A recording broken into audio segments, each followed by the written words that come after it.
Oh, Tampa MX is always a fun track to play on.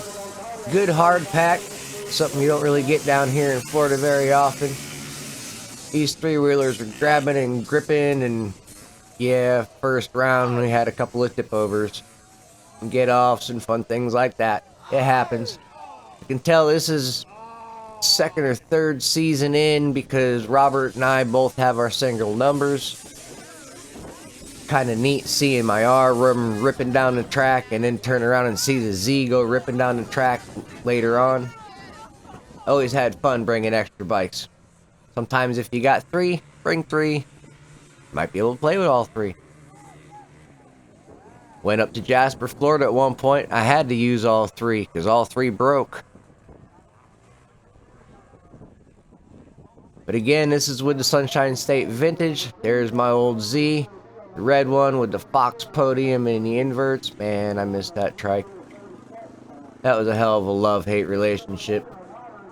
When she ran, it was amazing. When she didn't run, it was a pain in the butt.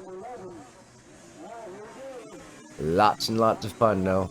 I rode the snot out of that thing, twisted the rod on it. Literally S-shaped the rod on that engine.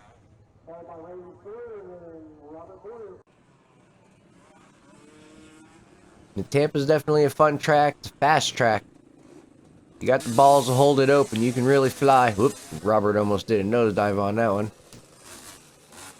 Bunch of Z's in this race. Tampa brought a whole bunch of Yamahas to the line. Really appreciate the support.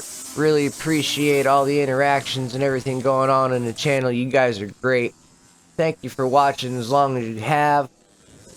If you haven't hit the subscribe button, why haven't you hit the subscribe button? Comments are always welcome. Likes, because they're free. Go ahead and bop that button. And we'll see you in the next one. Have a great day.